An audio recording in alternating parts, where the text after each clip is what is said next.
¿Quién es Macarius? Ese soy yo y me considero una persona creativa. Básicamente todas las cosas que hice en mi vida las apliqué haciendo algo creativo.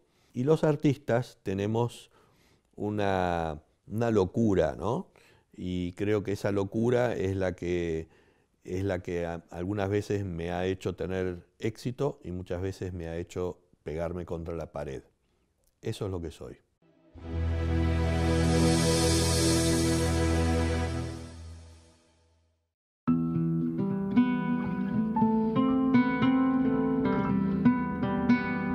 Empecé muy joven. La edad exacta fue más o menos en 1970, cuando tenía 12 años. Ahí empecé simultáneamente con la música. Siempre fue mira, yo quería hacer cinematografía. ¿Por qué quería hacer cine? Porque ahí podía mezclar la música, la pintura y la literatura, que son las tres ramas artísticas que a mí me interesan. Después fui dejando la música, fui dejando la literatura y seguí con la pintura. Pero básicamente siempre las tres fuentes son las que me alimentaron.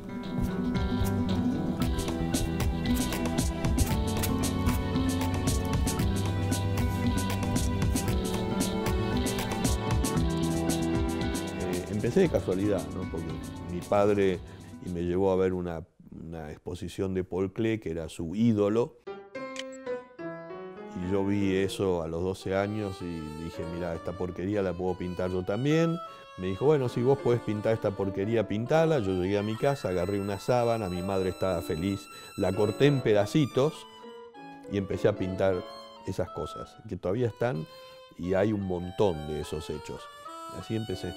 Y después fui generando una imagen propia a través de prácticamente 2 años, porque de los 12 años a los 15 fue cuando empecé a desarrollar prácticamente mi primera exposición, que me la organizó Rafael Esquirru, que es el fundador del Museo de Arte Moderno, y después el profesor Guillermo Whitelow, que era director del Museo de Arte Moderno. En el año 76 tuve mi primera exposición individual con 50 obras en el Museo de Arte Moderno de Buenos Aires.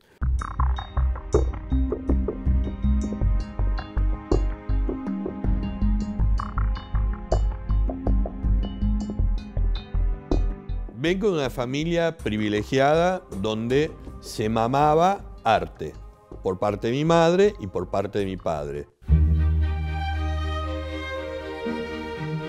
Creo que hay una influencia notable por parte de los padres en que todo eso haya ocurrido, pero también creo que tiene que ver con una cuestión personal de saber aprovechar oportunidades, y yo aproveché una oportunidad en ese momento.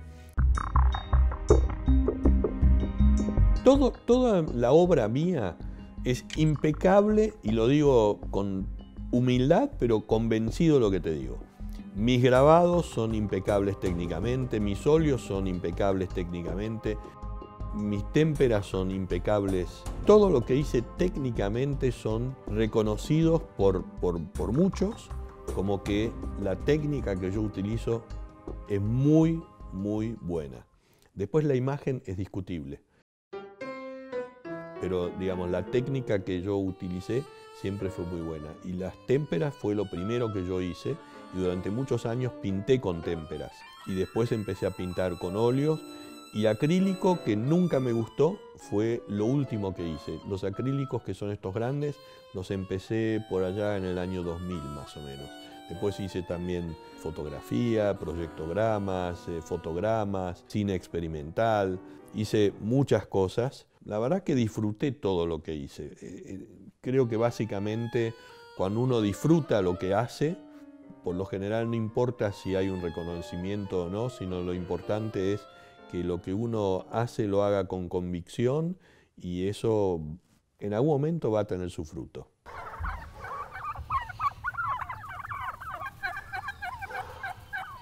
Yo cuando me pongo a pintar enfrente a un lienzo o a un papel, en realidad tengo todo en la cabeza. Es igual como cuando escribía música.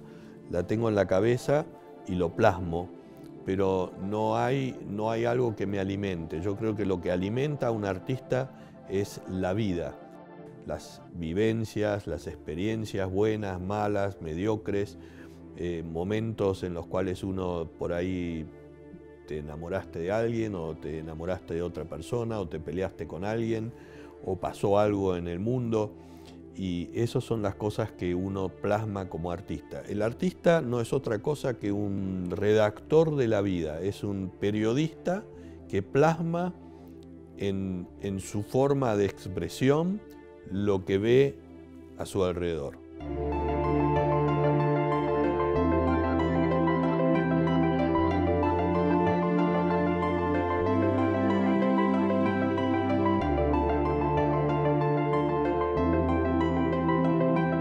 Una de las cosas que a mí me afectó mucho, por un amor muy especial que tengo hacia Nueva York, que me parece una ciudad impresionantemente interesante para vivirla, para estar ahí, para disfrutarla. Cuando cayeron las Torres Gemelas, hice toda una serie dedicada al tema del 9/11. Esa exposición yo la hice, me la auspició la Embajada de Estados Unidos, que fue la primera vez que auspiciaba algo de un no ciudadano americano, y la ESO, que es símbolo de otra empresa norteamericana. Me auspiciaron esa muestra en una galería, que era la Galería Lagarde, donde yo tuve mi primera muestra. Esto es la parte oscura de mi pintura, ¿no? Esta es la serie del 9/11. Ahora, todos recalcan un punto en esto, que esto es una cosa terrible, lo que pasó, el atentado, pero por otro lado, como yo logré, según ellos, plasmar esto en un cuadro y hacer algo lindo. Se ve el fuego, se ven las torres, se ve el edificio, se ve todo, pero tiene como una cuestión de que se lo ve lindo, ¿no? Esto es lo que dicen los expertos. Yo no sé si son lindos o feos, yo te puedo asegurar que yo los miro y creo que tienen mucho colorido, muy armonioso, mucho trabajo, y me gustan mucho.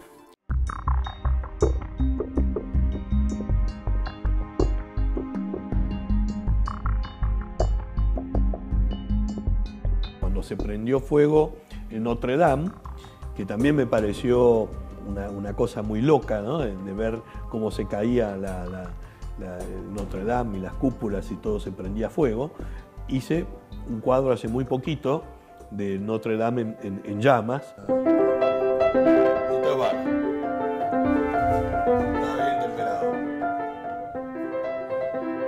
Lo que más disfruto es expresarme a través de una pintura, pero siempre tiene que ser acompañado de la música. La música para mí es como una cosa que me envuelve en ese momento y me genera una especie de situación que tiene que ver también con los colores, con los movimientos y con las imágenes que yo voy plasmando en la pintura.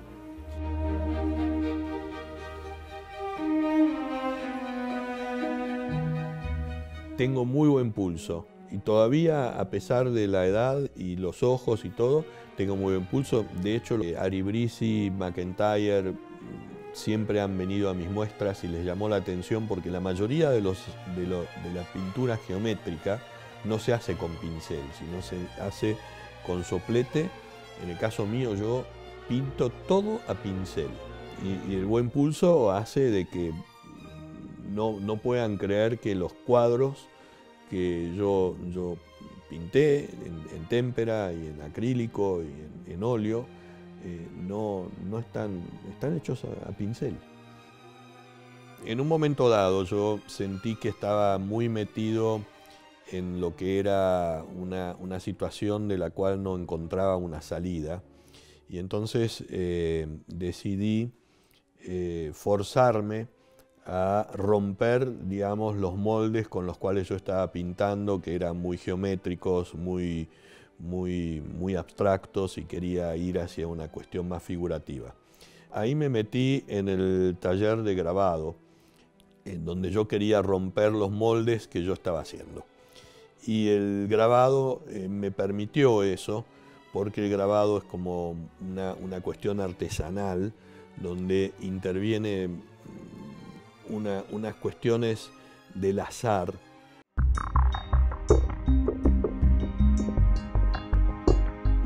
Los grabados en metal tienen un proceso complejo. El grabado tiene todo un proceso de tiempos, es prácticamente hacer un cliché de imprenta, pero a nivel manual, ¿no?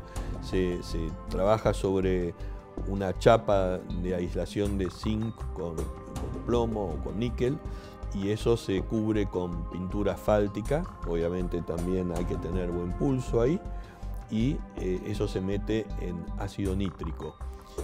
Y yo tengo aguatintas y grabados que tienen 14 tiempos de aguatintas. Yo he ganado premios internacionales increíbles, nacionales también, con aguatintas y aguafuertes, y todos elogiaban la técnica mía. Yo estudié grabado en el taller de Margarita Galetar y Alfredo de Vicenzo, y todos no podían entender cómo yo lograba hacer 14 tiempos de aguatinta, ¿no? Porque eso era, no había un reloj que lo controlaba. Vos lo metías, tenías que olfatear, tenías que mirar cómo salían las burbujitas, sacarlo, lavarlo, volver a poner, taparlo y después hacer las copias. Es un trabajo inmenso hacer grabado de metal y después hacer los tirajes, ¿no?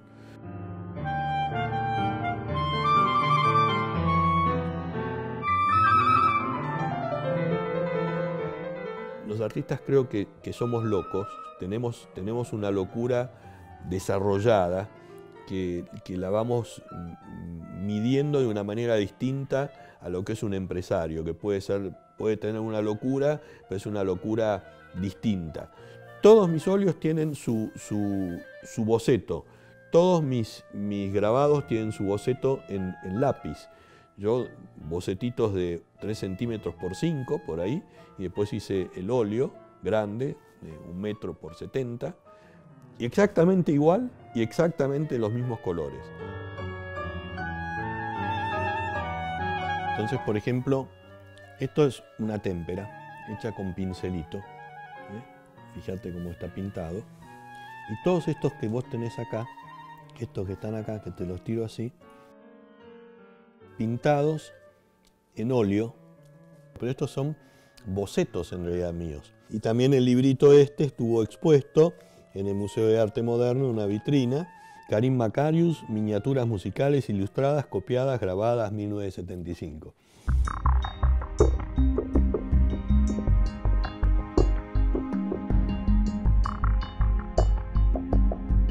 Solamente entre óleos, acrílicos, témperas grandes, digamos, obras importantes, debo tener más de 500.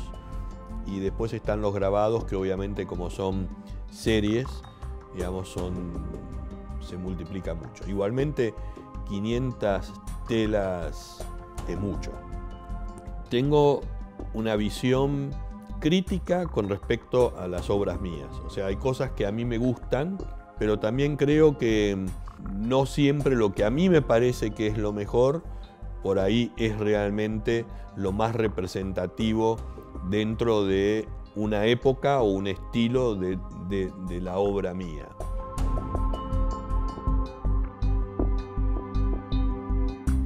Es una virtud aceptar de que las cosas no son así y que no hay variantes. La vida fluye, y así como la vida fluye, también fluyen las ideas y fluyen los gustos, y uno va modificando y variando las ideas, y eso también hace que yo haya cuadros que me gustan y cuadros que hoy los miro y no me gustan, y en su momento me parecían interesantes.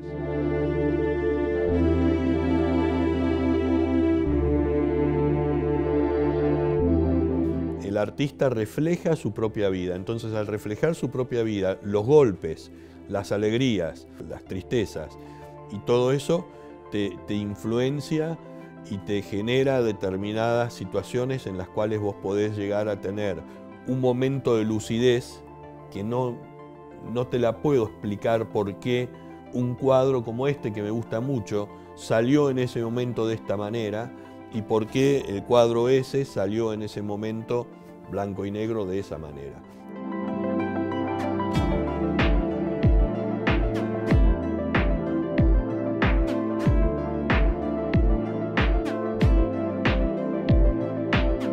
Hubo muchos momentos de altibajos, porque todos tenemos momentos altibajos en la vida, ¿no? O sea, los golpes los tenemos, nos damos golpes constantemente y el último golpe que tuve, que fue el golpe del cáncer en el 2018 y después 2 años de pandemia, me generaron de alguna manera la última...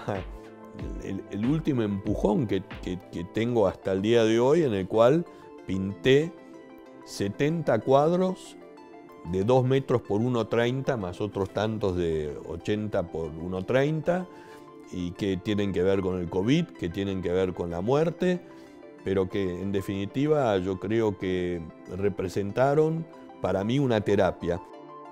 Cada cuadro tiene encerrado, así sean cuadros abstractos, o cuadros que son un poquito más figurativos, tienen una historia. Detrás de cada cuadro hay una historia. Esa historia la conozco yo y muchas veces no la hago pública. Yo creo que los cuadros están hechos para que vos los mires y vos te imagines qué es lo que yo quise representar. Creo que de eso se trata. Y después hay un leitmotiv en todas las cosas mías, en los cuadros que me rodean, etc. Desde los primeros cuadros que yo hice conscientemente, del año 70 hasta el 2023, siempre hay elementos que se repiten en todo el tema de mi pintura. Y también hay una fuerte impronta en cuanto al tema de la música que influye mucho en lo que yo hago.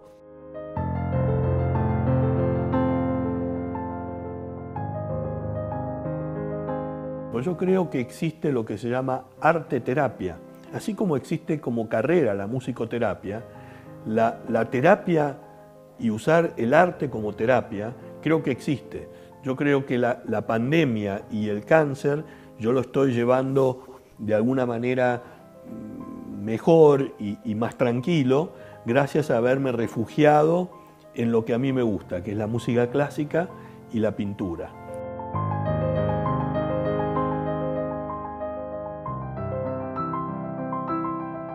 Y pinté esta serie de más de 70 cuadros, que son como para mí un resumen de todo, ¿no? Ahí yo ya rompí el molde de lo que es lo geométrico, a pesar de que sigo trabajando con técnicas muy específicas que tienen que ver con el grabado, con la témpera y con el óleo, todo mezclado en lo que es este tipo de cosas, ¿no? Entonces, eso era, digamos, la última etapa mía, al día de hoy, vendría a ser pintar con cáncer y con COVID, digamos. Y de alguna manera eso era lo que a mí me nutría y me generaba, digamos, los cuadros que yo pinté últimamente.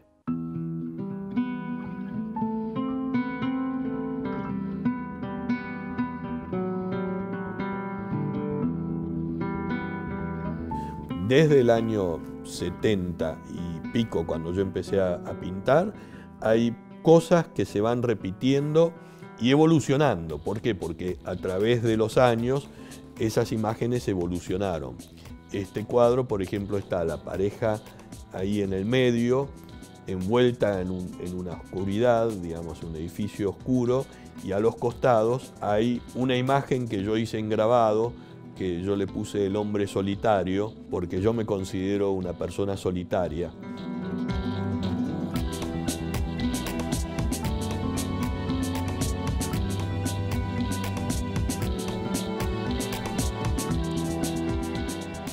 Me costó mucho pintar delante de personas. Acá recién, en la época de la pandemia, ahí me vieron y me filmaron y sacaron fotos cuando estaba pintando. Yo siempre dije que para para crear uno tiene que estar en desequilibrio. Por eso digo que los artistas somos locos, ¿no? Tenemos una locura mayor que los demás y tenemos una libertad mayor que los demás. Creo que no es casual que muchos artistas sean homosexuales, porque para asumirte como homosexual tenés que tener una libertad que muchos otros no se animan a asumir. Porque no es una cuestión de que solo te guste el sexo opuesto, es simplemente llevar tu vida sexual a una libertad que otros no se animan a llevarlo.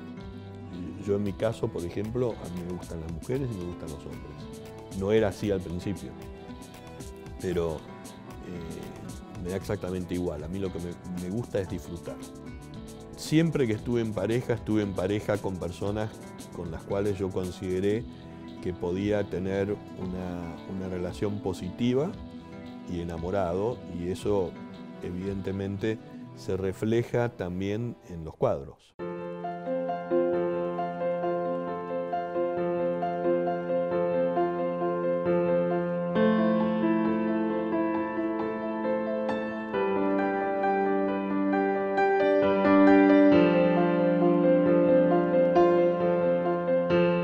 No es que le tenga miedo a la muerte, le tengo respeto. Yo creo que tengo claro que ya viví más de lo que me toca vivir.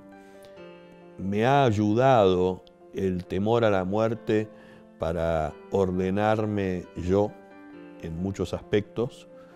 Yo en otros momentos, al no pensar en la muerte, gastaba la plata, vivía de una manera muy distinta a como vivo ahora. La muerte está presente en mi obra, está presente en toda esta obra, sobre todo en la última etapa, que fue traumática, ¿no? Porque no solo el cáncer, sino el COVID. Pero yo creo que es una etapa en la vida, ¿no? O sea, uno puede tener miedo a muchas cosas, pero la muerte, si te ocurre y se acabó y ya está. ¿Qué le vas a hacer, no? Lamentablemente es lo que a uno le toca.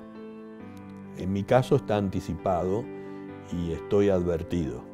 Y eso es una ventaja. Es una ventaja y una desventaja. Porque yo veo gente mayor que se va deteriorando y realmente tiene una vida que yo digo, esa no me gustaría tenerla. Y yo, como digo, toda mi vida fue una vida de privilegio. Y lo único que espero es lo mismo que dijo mi padre, que no se pierda. La verdad que eso creo que a cualquier artista lo que le preocupa es de que su obra no se pierda. Eso es lo único que me gustaría, que no se pierda la obra, ¿no? O sea, porque yo creo que en la vida de un artista, en todo aspecto, hay tiene que ver con la locura, creo, y hay como un deseo de dejar algo más allá de la vida. Lo que queda es la obra. Después podemos reescribir de alguna manera su vida. Entonces, creo que el artista genera arte con la idea de perdurar en el tiempo, más allá de la vida.